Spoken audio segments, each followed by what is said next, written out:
Hello everyone.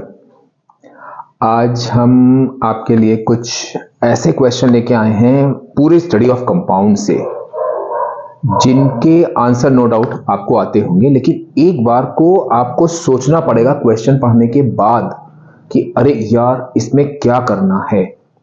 तो इसीलिए आज के टॉपिक को हमने हेडिंग दिया है must know mind storming questions from study of compounds. No doubt अगर आपने पूरा थ्योरेटिकल अच्छे से पढ़ा हुआ है तो आप देखोगे कि एक बार इन क्वेश्चंस को करने में थोड़ा सा जो है आपको सोचना पड़ेगा, दिमाग दौड़ाना पड़ेगा कि कौन सी इक्वेशन लिखनी है या इसको किस तरह से सॉल्व करना है। तो चलिए स्टार्ट करते हैं। सबसे पहला क्वेश्चन हमारा आता है कि with the help of an equation, with the help of an equation, show that hydrochloric acid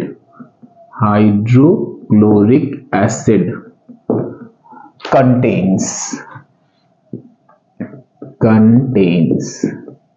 part 1 सारे बोर्ड के आगे क्वेश्चन है हाइड्रोजन, पार्ट 2 क्लोरीन। अब भाई देखो, मानी हुई बात है कि हाइड्रोक्लोरिक एसिड मींस HCl, उसमें हाइड्रोजन भी है क्लोरीन भी है, लेकिन उसको आप एक इक्वेशन से कैसे शो करोगे कि उसमें हाइड्रोजन भी होता है और क्लोरीन भी होता है। तो यहां पर आप देखो, जैसे हमने कहा माइंड स्टॉर्मिंग, तो आपको एक बार ये चीज सोचनी पड़ेगी कि अरे यार हाइड्रोजन कंटेन करता है तो हम कैसे इक्वेशन लिखें, कौन सी इक्वेशन लिखें। हम आपसे कहेंगे कि आप ऐसे क्वेश्चन में सिंपल सी एक चीज, पूरी चैप्टर के इक्वेशंस को एक बार समराइज करो और ये देखो कि कहीं पर हमको किसी रिएक्शन में एज अ प्रोडक्ट हमको हाइड्रोजन मिल रहा था, किसी भी रिएक्शन में हमको एज अ प्रोडक्ट क्लोरीन मिल रहा था। आप कहोगे अरे हाँ सर, मेटल के संग रिएक्शन कराते हैं तो आपका हाइड्रोजन गैस इवॉल्व होती है। हमने कहा वेरी गुड। तो यहां पर पार्ट 1 में आपका क्या होगा, आप मेटल ले लो, लेकिन यहां पर आपको ध्यान रखना है कि एसिड की नॉर्मल प्रॉपर्टी में जो हम लोग मेटल लेते थे वो वही मेटल लेंगे, जो नहीं लेते थे वो नहीं यूज करेंगे। तो अब आप देखो यहां पे HCl है, अभी Zn के पास तो हाइड्रोजन कहीं नहीं था, लेकिन जब हमने Zn की रिएक्शन HCl के संग कराई तो ये देखो हाइड्रोजन गैस लिबरेट हो गई। तो अगर इस HCl के पास हाइड्रोजन ना होती तो ये हाइड्रोजन कहां से देता, पहला क्वेश्चन। दूसरा क्वेश्चन हमने कहा क्लोरीन के लिए। अब आप सोचोगे कि अरे, तो इसमें आप ध्यान रखना कि हम जब MnO2 की रिएक्शन HCl के संग कराते थे तो हमारा यहां पर सॉल्ट बनता था, वाटर बनता था और क्लोरीन गैस लिबरेट होती थी। अब यहां पर क्या हुआ कि ये हम करेंगे यहां पर 4 और यहां हम करेंगे 2। लेकिन अब इस क्वेश्चन में आपको ध्यान रखना है कि बहुत कॉमन मिस्टेक हो जाती है। आपने अपने, जैसे हमने कहा माइंड स्टॉर्मिंग, माइंड में तूफान सोच साच के कि अच्छा हाइड्रोजन होता है क्लोरीन होता है, रिएक्शन तो लिख दी, लेकिन 2 रिएक्शन लिखने के बावजूद भी अगर आपको 1 नंबर मिला, 1 कट गया, तो अफसोस नहीं होगा कि अरे इतना कुछ याद किया। याद करने में आप थोड़ा सा क्या भूल गए कि MnO2 के संग HCl जो है वो कॉन्क रिएक्शन करता है। और ये हम कितनी बार HCl का जो चैप्टर आप मेरा देखो, उसमें भी हमने कितनी बार आपको ये चीज बोली है कि कॉन्क HCl के संग only 1 reaction is in your syllabus, that is along with MnO2, जो कि आपकी प्रैक्टिकल केमिस्ट्री में भी है। तो ये क्वेश्चन हो गया हम लोगों का पहला क्वेश्चन। अब जरा हम दूसरे क्वेश्चन पे आते हैं। सारे क्वेश्चन में ये है कि जिनके आंसर देने में आप थोड़ा सा रुक जाओगे कि अरे यार अच्छा ये ऐसे हुआ, फिर ऐसे हुआ, फिर ऐसे हुआ, सोच के तब लिखना पड़ेगा और उसका आंसर आपको। यहां पे कह रहे हैं कि hydrochloric acid when added to hydro, सारे बोल्ड के आगे क्वेश्चन है, chloric acid when added to a black compound. अब देखो दिमाग घूमा कि कौन सा ब्लैक कंपाउंड ले, यहां पर हम अ black compound X gives a blue substance। अब देखो फिर से gives a blue substance Y, gives a blue substance Y and a rotten egg smell। अब थोड़ी सी राहत मिली कि हाँ भाई rotten egg smell तो एक ही होती है, that is H2S, rotten egg smell Z। Part 1 आपसे कह रहे हैं identify X, Y and Z। Part 2 में कह रहे हैं कि express the above statement in form of an equation.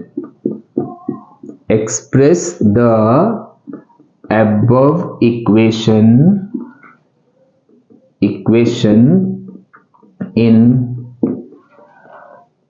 In form of an equation, in form of, कोई भी चीज छूटे ना, इसलिए हमने थोड़ा सा, भाई आपके लिए हम इतनी मेहनत तो कर सकते हैं, हमने थोड़ा सा काम किया कि सारे क्वेश्चन इकट्ठे किए ढूंढ के जगह जगह से, और जो हमें लगा कि जिस तरह के टॉपिक में हेडिंग में बन सकते हैं वो हमने बना के आपके सामने दिए हैं। अब देखो यहां पर आया कि hydrochloric acid when added to a black compound X gives आ, अब देखो ब्लैक कंपाउंड मानी हुई बात है आपके कॉपर के होते हैं, गिव्स अ ब्लू सब्सटेंस यानी कि वो भी कॉपर होगा। अब ये तो आपने निकाल लिया कि जो ब्लैक कंपाउंड है उसका एक आयन जो है वो कॉपर होगा। अब दूसरा कैसे निकालें? दूसरा निकालेंगे कि गिव्स अ रॉटन एग स्मेल, जो कि सल्फाइड आयन होता है आपका। तो इसका मतलब आपने अपने सॉल्यूशन में X को आइडेंटिफाई किया CuS। अब बात आती है Y, तो Y क्या है आपका? Y में जब हम HCl डालेंगे तो क्या होगा? CuCl2 बनेगा, तो यहां पे आपका CuCl2 बन जाएगा। अब देखो आप सोचोगे सर नाम नहीं लिख रहे हैं, तो आप एक चीज ध्यान रखना, अगर जरा सा भी कंफ्यूजन हो, पता चला CuS2 लिख दिया, गड़बड़ हो गई, तो आप इसको वर्ड्स में लिख देना copper sulphide and copper chloride, क्योंकि आइडेंटिफाई में you are free to write either formula और name, but in the name the compound you will only write the name not formula. Copper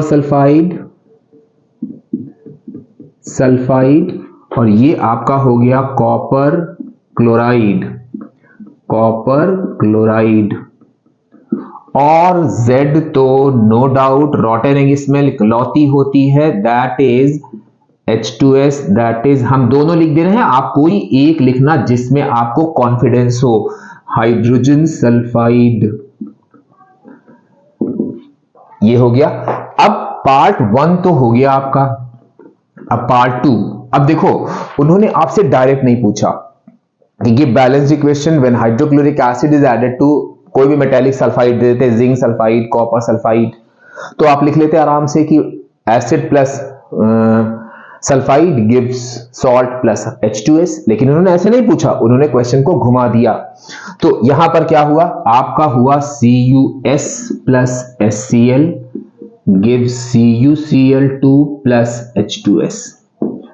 तो ये हो गया आपका। आप देखो 1 2 3 4 मार्क्स, ये 1 2 मार्क्स, तो सारे ही मतलब अच्छे अच्छे जितने भी इंपॉर्टेंट क्वेश्चंस हैं।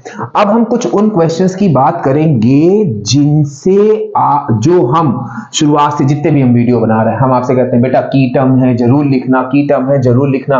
और आपने ध्यान दिया होगा हम ये बोलते थे कि काफी सारे वीडियोज में हमने ये चीज बोली है आपसे कि इन की टर्म्स को ध्यान रखिए, क्योंकि करेक्ट द फॉलोइंग स्टेटमेंट में ये क्वेश्चन में ये आपके काम आते हैं। तो उसी कैटेगरी में ये हालांकि ये जितनी correct the following statement 1 number का आता है, कई सारे चैप्टर से आता है, लेकिन स्टडी ऑफ कंपाउंड के हमने एक जगह कलेक्ट कर लिए, कई जगह पर आएगा 1 नंबर का। लेकिन भैया हम तो हर बार बोलते हैं, हर वीडियो में बोलते हैं कि एवरी सिंगल मार्क्स काउंट। तो यहां पर हम क्या कर रहे हैं, हमने कुछ अलग अलग ईयर में आए हुए सारे जो है correct the following statement correct the following statement by supplying missing term. इसीलिए हम हर वीडियो में बोलते थे कि बेटा ये की टर्म है, यहां कॉन्ग जरूर लगाना, यहां बॉइलिंग वाटर जरूर लगाना, यहां पे हॉट एंड कॉन्ग जरूर लगाना। तो उसी टाइप से ये इन्होंने क्या किया कि अलग अलग स्टडी ऑफ कंपाउंड से ही निकाले। बाकी सारे चैप्टर में जब आपने देखा स्टडी ऑफ कंपाउंड में इतने सारे आए अलग अलग ईयर में, तो आप बाकी भी जब चैप्टर में पढ़ना तो इन सब चीजों को ध्यान रखना, कहां पर कॉन्ग लग रहा है, कहां पर डाइल्यूट लग रहा है, वो सारी चीजें आपको ध्यान रखनी है। जिसमें हमारा पहला क्वेश्चन आता है। अच्छा, इनके आंसर लिखने से पहले एक चीज हम बता दें, बच्चा क्या करता है, हम लोग एज ए एग्जामिनर हम आपको बता रहे हैं कि कोई अगर स्टेटमेंट दिया हुआ है, बच्चा क्या करता है, केवल उस मिसिंग टर्म को लिख देता है बस। यहां पर आपको याद रखना है, you have to write again the statement with correct term. आपको पूरा जो है दोबारा लिखना है करेक्ट उसके साथ, टर्म के साथ जो आपने वहां पर सप्लाई किया है। इन्होंने पहला दिया आपका hydrogen chloride is a covalent compound.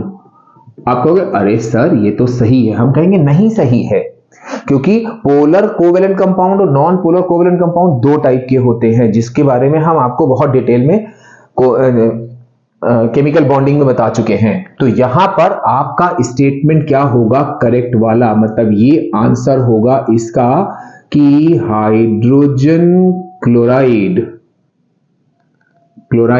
Is a polar covalent compound.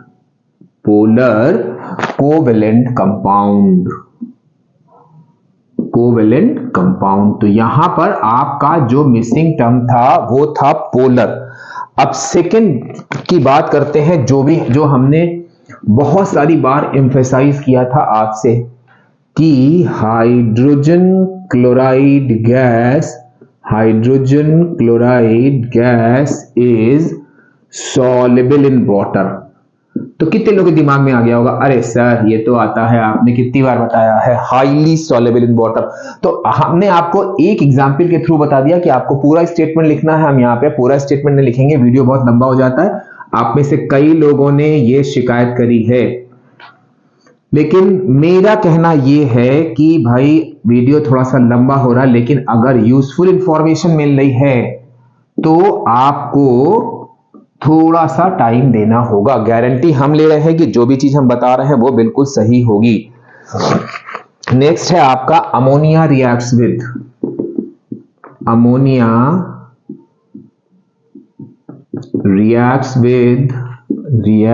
With copper oxide. ये एक बार दूसरी तरह से भी क्वेश्चन आया, अभी हम वो आपको बता देंगे, आप बस ध्यान रखना, टू कॉपर। दूसरी बार कैसे आया था, ammonia reduces copper oxide to copper. बच्चा कहता है सर ये तो सही है।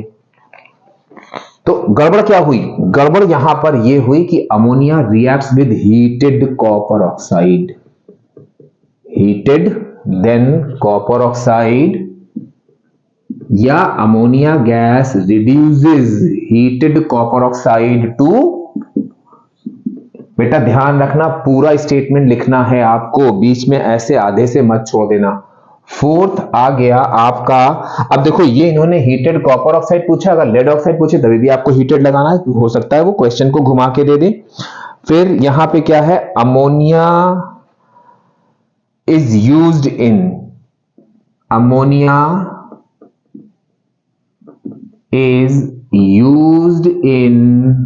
Ice plants. ये भी हमने कितनी बार बताया है आपको, एज रेफ्रिजरेंट। अब होता क्या है कि बच्चे ने अमोनिया वाले चैप्टर से उसके यूजेस में, जिनकी हमने रीजनिंग बताई है आपको, यूजेस में उसने जल्दी में याद कर लिया कि अच्छा आइस प्लांट में होता है, लेकिन एक चीज शुरुआत में छोड़ दी कि यहां पर क्या था कि ये है आपका लिक्विड अमोनिया। ये आपको ध्यान रखना है।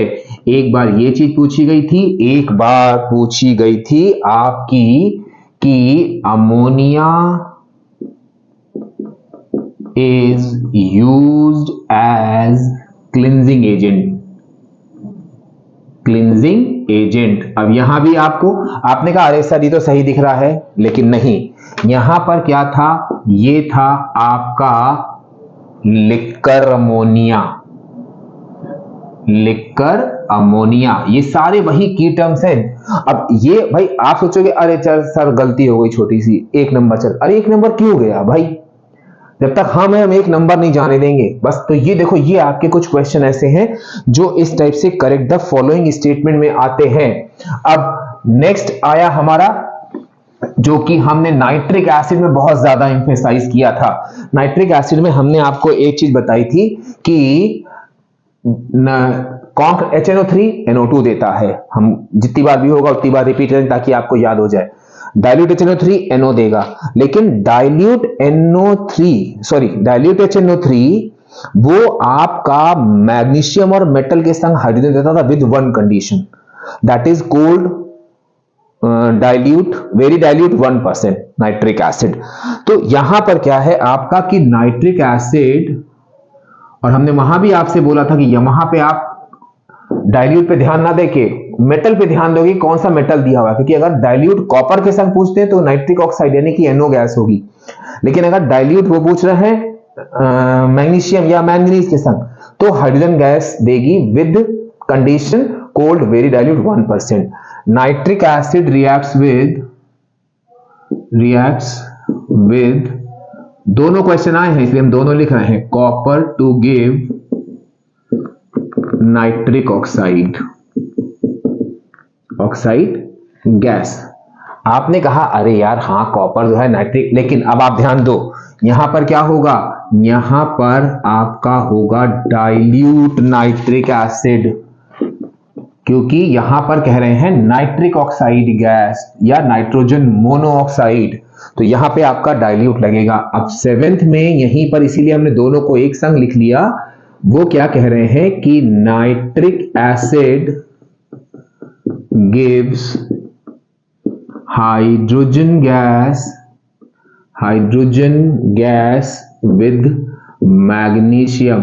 अब यहां पर हम आपको एक चीज बता दें, हम लोगों ने जब इस स्टेटमेंट के जब जिस ईयर में आया है करेक्शन किया था, तो वहां पर बच्चों को यह चीज याद थी कि भैया यहां पर मैग्नीशियम के संग हाइड्रोजन गैस देता है, तो उन्होंने क्या किया, बस यहां पर केवल डाइल्यूट लगा दिया।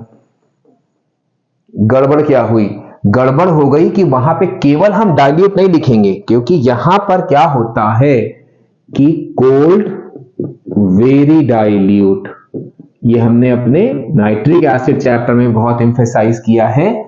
HNO3 गिव्स, बाकी का सारा स्टेटमेंट आपका वही होगा। तो ये हमारे कुछ जो है करेक्ट द फॉलोइंग स्टेटमेंट थे जो हम लोगों ने देखे कि अक्सर पूछे जाते हैं। अब नेक्स्ट पे आते हैं हम। उन्होंने आपसे कहा कि अमोनिया रिएक्ट्स विद क्लोरीन, इसमें भी बहुत नंबर काटे हैं हम लोगों ने। Ammonia reacts with chlorine to give yellow explosive liquid. अब यहां पर जिन्होंने सरसरी निगाह में पढ़ लिया था उन्होंने देखा अच्छा अमोनिया है क्लोरीन है, यहां लिख दिया था to give dense white fumes. यहां पे आपको करेक्शन नहीं करना है, यहां पे आपको वो मिसिंग टर्म सप्लाई करना है। तो यहां पर अब अमोनिया रिएक्ट्स विद क्लोरीन, तो यहां पर क्या होता है कि हम लोगों ने देखा था कि डेंस व्हाइट फ्यूम्स देता है जब अमोनिया एक्सेस में होती है, लेकिन जब क्लोरीन एक्सेस में होती है तो क्या होता है आपका वो अमोनिया के संग येलो एक्सप्लोजिव लिक्विड देता है। नेक्स्ट क्वेश्चन में आते हैं, क्वेश्चन नंबर 8। ये क्वेश्चन क्या कह रहा है कि ammonia gas is formed by reacting metallic nitride with water। तो अब आप देखो यहां पे क्या था कि मेटालिक नाइट्राइड के संग ये आपका आता था वार्म वाटर। तो यहां पर पूरा स्टेटमेंट सेम होगा, केवल आप वाटर की जगह पर एक मिसिंग टर्म सप्लाई करोगे वार्म। अब हम नेक्स्ट उस पे आते हैं क्वेश्चन पर, that is question number 4। Question number 4 जब हमने, अगर आपने मेरा वीडियो देखा होगा, नहीं देखा हो तो आप देख लेना, हमने आपको स्टडी ऑफ कंपाउंड के कुछ क्वेश्चंस अलग से दिए थे, ये तो हमने वो कर दिया था। उसमें आपने देखा होगा कि हमने क्या किया था कि इंडस्ट्रियल प्रिपरेशन ली थी।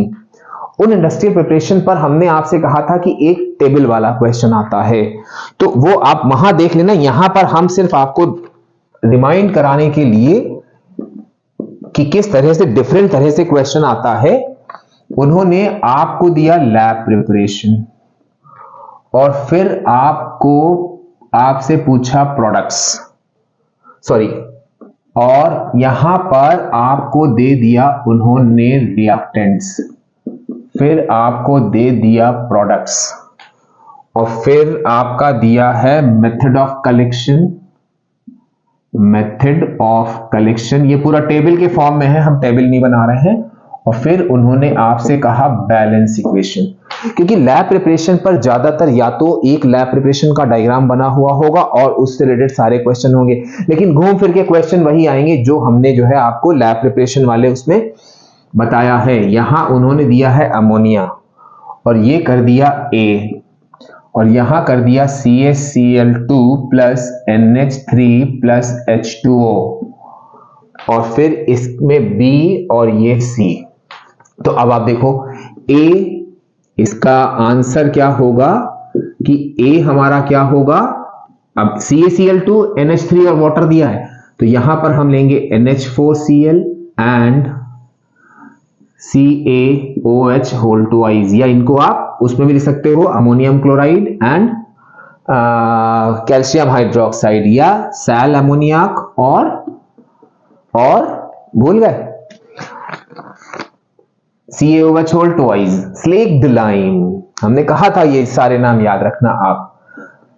फिर उन्होंने आपसे कहा कि मेथड ऑफ कलेक्शन, तो यहां पर क्या होगा कि sorry, ammonia gas is lighter than air, lighter than air. So कैसे करेंगे इसको कलेक्ट, यहां पे रीजन भी लिख लेते हैं, downward displacement of air, downward displacement of lighter than air optional है आपका, ये हमने आपको याद दिलाने के लिए कि रीजन क्या होगा। सी में उन्होंने कहा बैलेंस इक्वेशन, तो आपने क्या किया, NH4Cl plus CaOH whole twice gives CaCl2 plus 2NH3 plus 2H2O। तो अब देखो उन्होंने डायरेक्ट आपसे नहीं पूछा कि balance equation for lab preparation of. अब एक चीज और ध्यान रखना, हम ये कई बार बता चुके हैं कि जब आएगा कि लैब प्रिपरेशन ऑफ अमोनिया, तो आपको सिर्फ और सिर्फ यही क्वेश्चन लिखनी है, बाकी की अमोनियम सॉल्ट या कोई भी एल्कली लेके नहीं करना है, क्योंकि इस पे बेस्ड रीजनिंग भी थी जो हमने आपको बताया है। अब इसी पर देखो अमोनिया पर ही उन्होंने क्या कर दिया, एक सेकेंड क्वेश्चन ये लिया इन्होंने अमोनिया। अब देखो दोनों अलग अलग ईयर में आए हैं, आप कहोगे अरे सर सेम ही तो है, हम कहेंगे नहीं, आप ये देखो मेन चीज आप ध्यान दोगे प्रोडक्ट्स पर, MgOH whole twice and ammonia, और फिर यहां पे सेम वही पूछ लिया मेथड ऑफ कलेक्शन। भाई कोई भी तरह से क्वेश्चन आपसे पूछ सकते हैं, और बैलेंस इक्वेशन। तो आप देखो यहां पे अमोनिया है, तो आप यहां क्या लोगे, रिएक्टेंट में क्या आएगा, A, B और C। तो A में क्या हुआ आपका, रिएक्टेंट में क्या होगा, Mg3N2 एंड वाटर, ये हो गया A। B आपका वही सेम होगा मेथड ऑफ कलेक्शन। C में इक्वेशन देनी है सेम एज अबव, आप तो अब हम एक बार बता चुके हैं, दोबारा लिखने की क्या जरूरत है। फिर यहां पर क्या होगा आपका Mg3N2 plus H2O gives MgOH whole twice plus NH3, और ये आपने बैलेंस किया 3 और ये आपने बैलेंस किया 2 और ये आ गया आपका 6। तो इस टाइप के क्वेश्चंस के लिए भी आप तैयार रहिएगा स्टडी ऑफ कंपाउंड से, जो बेसिकली आपके पूछे जाते हैं लैब प्रिपरेशन से। कोई भी लैब प्रिपरेशन कहीं से भी सिमिलर आपका जो है हो सकता है कि वो दे दें लैब प्रिपरेशन करके, वहां पे HNO3 दे दिया, प्रोडक्ट दे दिए, या कुछ और चीजें दे दी, कैटलिस्ट पूछ लिया, कुछ भी पूछ लिया, तो वो आप इन सारे क्वेश्चंस के लिए भी तैयार रहिएगा। अब हम नेक्स्ट क्वेश्चन की बात करते हैं कि उन्होंने कहा आपसे select from list. Question number 5, select from list. Select from list below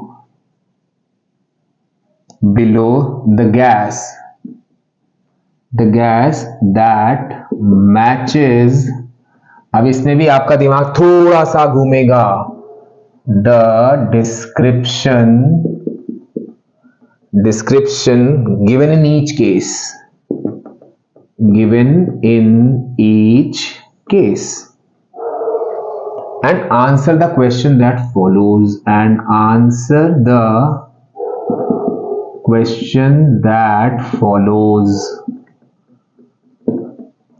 अब देखो उन्होंने लिस्ट में क्या क्या दिया है, ammonia,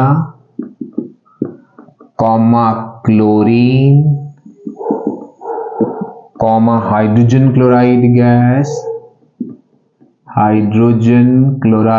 gas and sulphur dioxide.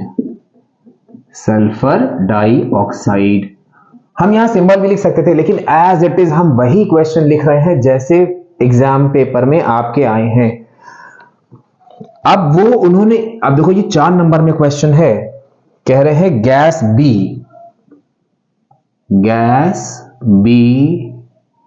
Turns moist red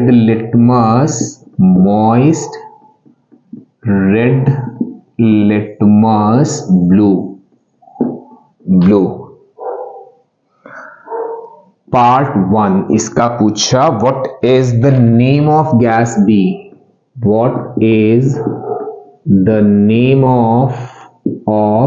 gas B.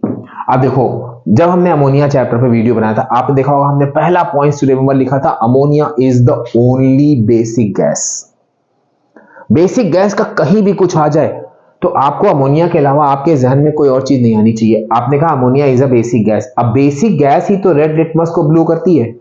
तो name of gas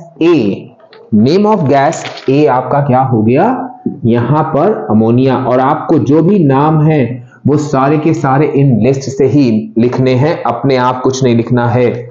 second part में कह रहे हैं कि अब देखो आप कैसे क्वेश्चन घुमा दिया इन्होंने, मतलब हर तरह के क्वेश्चन आपको मालूम होने चाहिए। Write the balance equation when B pass through heated copper oxide.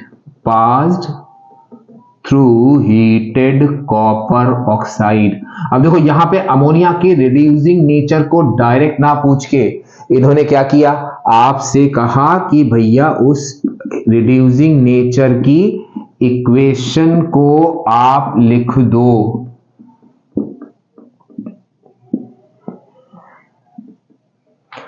ये हो गई ठीक। अब इन्होंने बी पार्ट में क्या पूछा, अब देखो 2 नंबर का क्वेश्चन खत्म हो गया आपका। बी पार्ट में कहा कि अब आपको लग रहा होगा अच्छा ऐसे क्वेश्चन भी आते हैं। हमने शुरू में ही कहा था आपसे कि क्वेश्चन यहां पर ऐसे होंगे जो आपको मालूम होंगे बस, लेकिन आपको ये नहीं मालूम होगा कि अच्छा इस क्वेश्चन को हम यूं भी कन्वर्ट कर सकते हैं। dense white fumes are seen with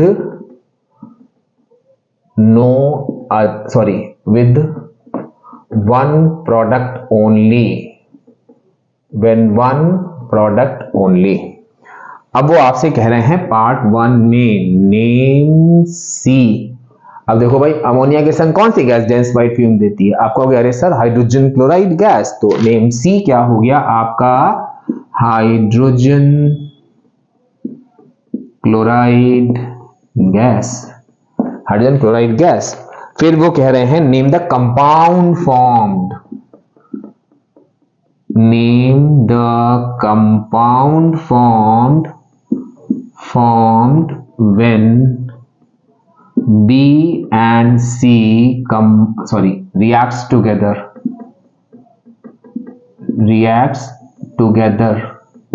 तो सिंपल सी बात है NH3 प्लस HCl आपका क्या बन गया, आपका बन गया अमोनियम क्लोराइड। नेम है तो नेम ही लिखना है, अमोनियम क्लोराइड। तो ये आपका एक 4 नंबर का क्वेश्चन और तैयार हो गया। अब जरा नेक्स्ट क्वेश्चन की कैटेगरी में आते हैं जो आपका है डायग्राम बेस्ड। हालांकि डायग्राम बेस पर हमने एक अलग से वीडियो भी बनाया है जिसमें केवल हमने 5 या 6 हैं कुछ इंपॉर्टेंट डायग्राम बेस्ड क्वेश्चन जो हमने वहां पर हाईलाइट किए हैं। यहां पे नेक्स्ट क्वेश्चन में कह रहे हैं कि study the diagram given below, the diagram given below, study the diagram given below and answer. अब यहां पर भाई देखो, हम उतना पहले से हम आपको कई बार बोल चुके हैं कि भैया मेरी ड्राइंग बड़ी खतरनाक है।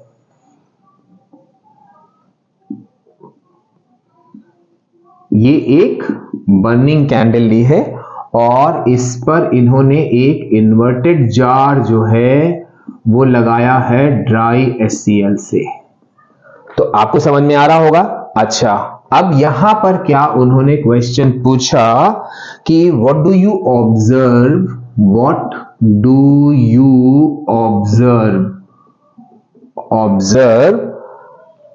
इन the burning candle after some time, in the burning candle after some time। Second part में इन्होंने आपसे कहा write the inference derived from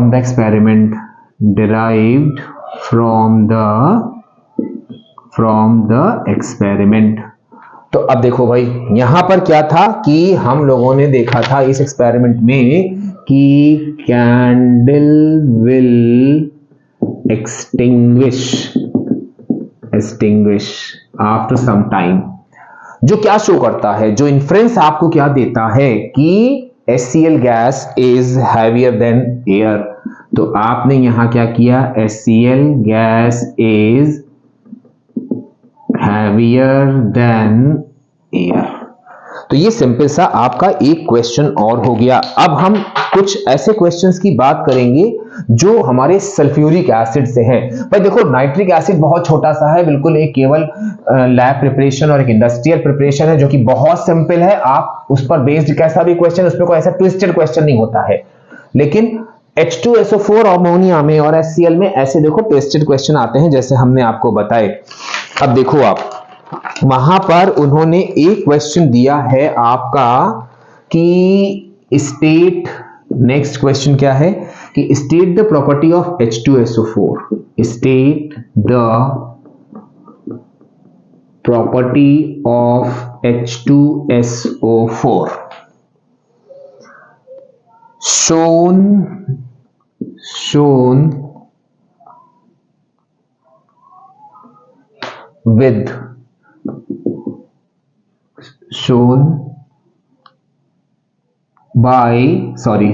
shown by reaction of H2SO4 with part 1 ethanol. अब देखो है ना, बिल्कुल दिमाग घुमाना पड़ेगा, अरे यार इसके संग क्या प्रॉपर्टी देता था, एंड कार्बन।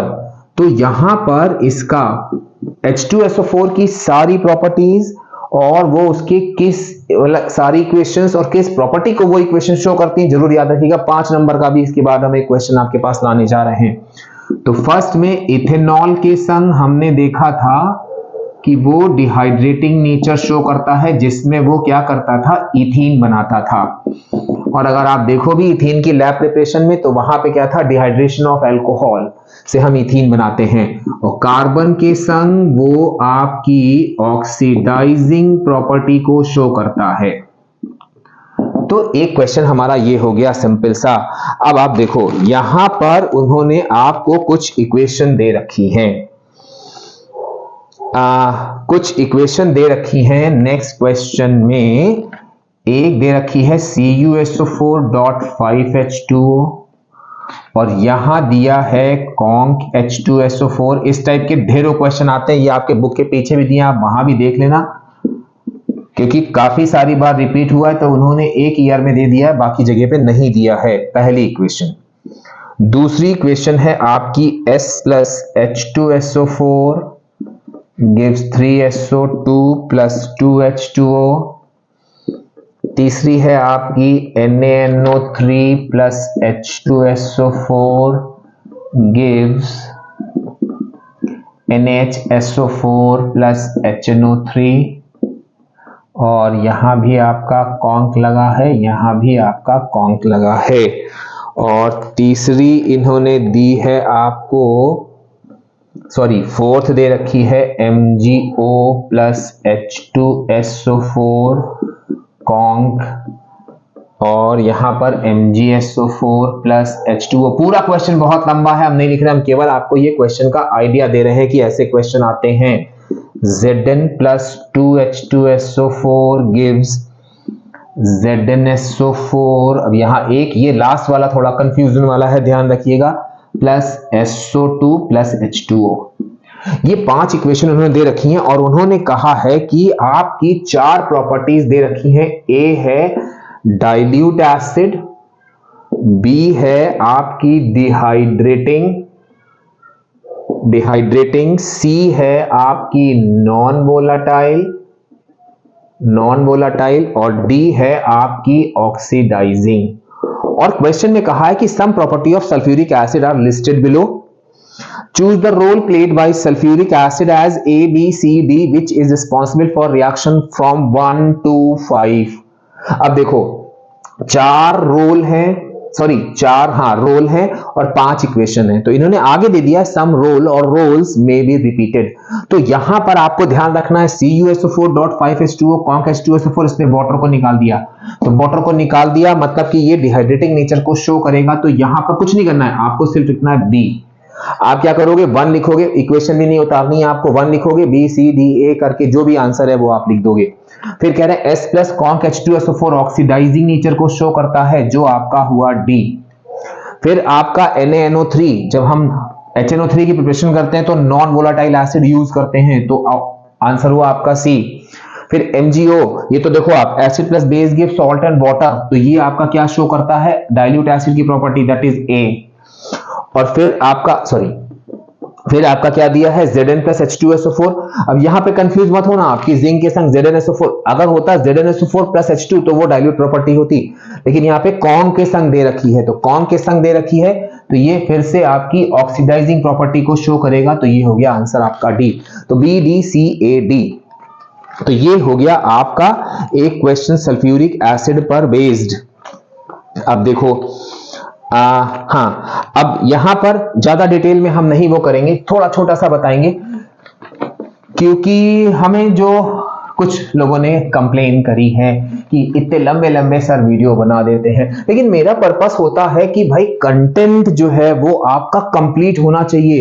भाई आप जब स्टडी कर ही रहे हो तो थोड़ी देर ज्यादा पढ़ लो भाई। फिर नेक्स्ट क्वेश्चन दिया है इन्होंने,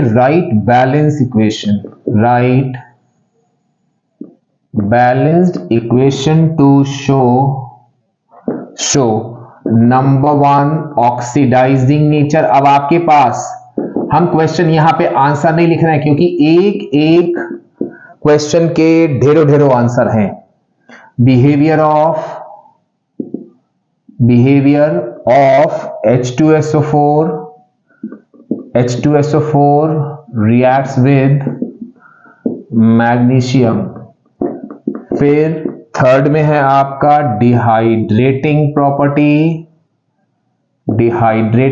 property of H2SO4 with sugar.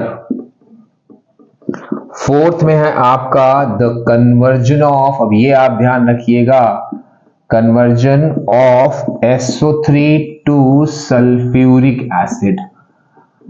अब यहां पर देखो 4 क्वेश्चन हैं 5 नंबर में, तो अब सबसे बड़ी गड़बड़ क्या होगी? सबसे बड़ी गड़बड़ होती है, आप देखो conversion of SO3 to sulphuric acid, ये 2 स्टेप की रिएक्शन थी। जब हम लोग SO3 की रिएक्शन कराते थे कॉन्क H2SO4 के संग हम लोग को ओलियम मिलता था, फिर ओलियम की रिएक्शन वाटर के संग कराते थे तो हमको सल्फ्यूरिक एसिड मिलता था। यहां पे सारे अपने सेल्फ एक्सप्लेनेटरी हैं, क्योंकि यहां पे आप शुगर वाली इक्वेशन शुगर वाली दिखाओगे, Mg के संग रिएक्शन दिखाओगे। इस ऑक्सीडाइजिंग नेचर में आप कॉपर के संग, सल्फर के संग या कार्बन के संग कोई भी रिएक्शन दिखा देना, एनी रिएक्शन, क्योंकि यहां इन्होंने कुछ नहीं दिया कि किसके संग, लेकिन यहां इन्होंने दिया behaviour of conc H2SO4 with magnesium. तो आप यहां पर Mg प्लस H2SO4 केवल यही इक्वेशन लिखोगे, MgSO4 प्लस H2। ये क्या है? Dehydrating property with sugar mean C6H12O6, arrow के ऊपर कॉन्क H2SO4 जिससे आपको मिला 6C प्लस 6H2O। और इसमें आप कोई भी इक्वेशन लिख देना, अभी हमने कॉपर वाली लिखी थी, आप वो भी लिख सकते हो। Conversion of SO3 to H2SO4, SO3 plus H2SO4 लेंगे। अब ध्यान रखना कंडीशन जो हमने बोली थी, आपका एक कंपाउंड बनेगा H2S2O7 जिसको हम लोग बोलते हैं ओलियम। फिर ये आपका H2S2O7 फर्दर वाटर के संग रिएक्शन करके आपको ये देगा सल्फ्यूरिक एसिड। तो ये कुछ क्वेश्चन थे, आप देखोगे आपने कि हाँ यहां पर भाई ऐसे क्वेश्चन भी आते हैं। तो हाँ एक चीज और, अगर आपको लगता है कि हाँ भाई मेरे वीडियोस लंबे हो रहे हैं या उनमें कंटेंट नहीं है, तो आप सजेशन जरूर दो हमको इस चीज के लिए। हमें बड़ा अच्छा लगा जब ये चीज आई, लेकिन फिर हमने भी देखा वीडियो को, दोबारा देखा, हमने कहा इसमें हमने कोई ऐसी नॉन यूजफुल चीज तो बताई नहीं है। तो नेक्स्ट वीडियो में बहुत जल्द एक और यूजफुल इंफॉर्मेशन के संग हम आपके पास आएंगे। Till then keep watching and bye bye.